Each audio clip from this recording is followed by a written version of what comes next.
Hello friends, आज की video में जानेंगे कि SC ST वर्ग के लोग अपनी ज़मीन बिना कलेक्टर के परमिशन के, बिना कलेक्टर के किसी अनुमति के कब और कैसे बेच सकते हैं, किन लोगों को बेच सकते हैं, कौन सी ज़मीन बेच सकते हैं और कब बेच सकते हैं। तो दोस्तों, वीडियो शुरू करने से पहले आपसे रिक्वेस्ट है कि अगर आपने चैनल सब्सक्राइब नहीं किया है तो चैनल को जरूर सब्सक्राइब करें। और दोस्तों, अगर आपको ज़मीन से रिलेटेड या SC ST या इस टॉपिक से रिलेटेड और भी महत्वपूर्ण वीडियो देखने हैं तो आप वीडियो की डिस्क्रिप्शन में कई वीडियो की लिंक दी गई हैं, आप वहां से जाके और भी अधिक वीडियो देख सकते हैं जो आपके दिमाग में क्वेश्चन हो। तो दोस्तों, वीडियो शुरू करते हैं कि SC ST लोग कब अपनी ज़मीन बिना कलेक्टर के परमिशन के बेच सकते हैं।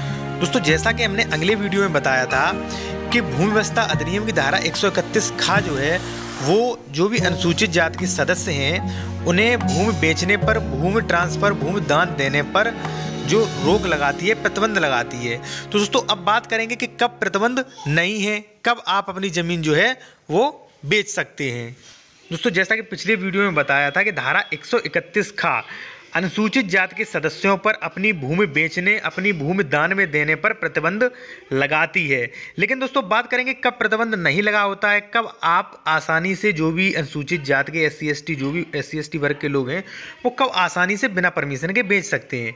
तो देखिए, यहाँ पर जो भी प्रतिबंध लगा हुआ है वो कृषि की भूमि पर लगा है। जैसे मान लीजिए कोई 1 बीघा ज़मीन है या 15 विषय ज़मीन है या 2 बीघा ज़मीन है, तो ऐसी कृषि योग्य ज़मीन पर जिस पर खेती होती है, जो खेती के मकसद से ज़मीन है, उस पर प्रतिबंध लगा हुआ है। अब जैसे मान लीजिए कोई SC ST वर्ग का व्यक्ति अपना मकान बेचता है या मान लीजिए कोई अपना प्लॉट बेचता है, तो ऐसी स्थिति में ये प्रतिबंध नहीं लगा रहेगा। सबसे पहले तो आपको यहाँ पे मिल गई कि जैसे मकान है, कार है या मान लीजिए कोई प्लॉट संबंधित ज़मीन है, तो ऐसी ज़मीन पर कोई भी प्रतिबंध नहीं लगाती है ये धारा।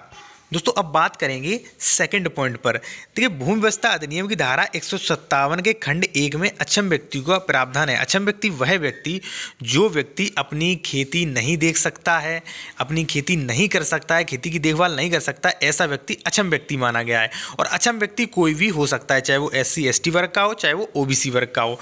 तो ऐसा व्यक्ति जो मान लीजिए अंधा है, लंगड़ा है या मान लीजिए बीमारी के कारण वो अपनी खेती नहीं कर सकता, तो ऐसी व्यक्ति अपनी खेती किसी दूसरे व्यक्ति को किराए पर या बंधक कर सकता है। अब बात करेंगे थर्ड पॉइंट पर, जो कि सबसे महत्वपूर्ण पॉइंट है। देखिए, यहाँ पर अनुसूचित जाति का कोई भी सदस्य अपने ही कास्ट में, जो भी SC ST कास्ट का वर्ग का व्यक्ति SC ST वर्ग के लोगों को ही अपनी ज़मीन बेच सकता है बिना किसी कलेक्टर के परमिशन के, बिना किसी कलेक्टर के अनुमति के। अगर कोई व्यक्ति अपनी ही बिरादरी में, अपने ही वर्ग के लोगों को अगर वो ज़मीन बेच रहा है तो उसे कोई भी परमिशन, किसी भी परमिशन लेने की ज़रूरत नहीं है। वो अपने ही कास्ट के लोगों को, जो भी अपने वर्ग के लोगों को है, वह अपनी ज़मीन विक्रय कर सकता है, दान में दे सकता है, बंधक दे सकता है, पट्टा के रूप में दे सकता है। ये सभी सिर्फ और सिर्फ अपने वर्ग को ही दे सकता है, ना कि किसी के अन्य अतिरिक्त किसी भी वर्ग को नहीं दे सकता है। अगर कोई SC ST वर्ग का व्यक्ति OBC या मान लीजिए अदर किसी कास्ट के व्यक्ति को ज़मीन बेचना चाहता है तो उसे कुछ शर्तों का पालन करना पड़ेगा। यहाँ पर सीधा प्रावधान है कि अगर कोई भी ऐसे ज़मीन बेचता है, अदर किसी व्यक्ति को ज़मीन बेचता है, तो वहाँ पे कलेक्टर की पूर्व आज्ञा लेनी पड़ेगी, यानी कि आपको कलेक्टर की अनुमति लेनी पड़ेगी। लेकिन यहाँ पर एक ये भी शर्त है कि कलेक्टर आपको जरूरी नहीं कि अनुमति दे दे।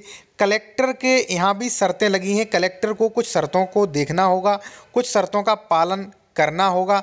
कलेक्टर तभी आपको अनुमति देगा जब आप सारी शर्तें पूरी करते होंगे। बिना शर्तों पूरी किए कलेक्टर भी आपको परमिशन नहीं दे सकता है। अगर मान लीजिए आप फिर भी किसी SC ST द्वारा आप रजिस्ट्री करा लेते हैं तो ऐसी रजिस्ट्री, ऐसी खरीदी हुई ज़मीन आपकी अमान्य होगी।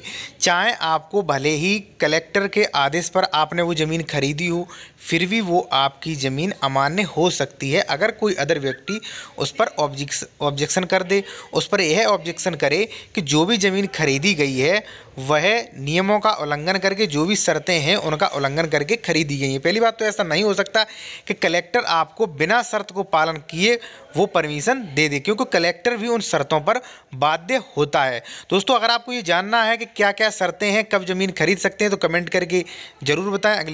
वीडियो अच्छा लगा हो तो वीडियो को लाइक ज़रूर करें और चैनल को सब्सक्राइब करें।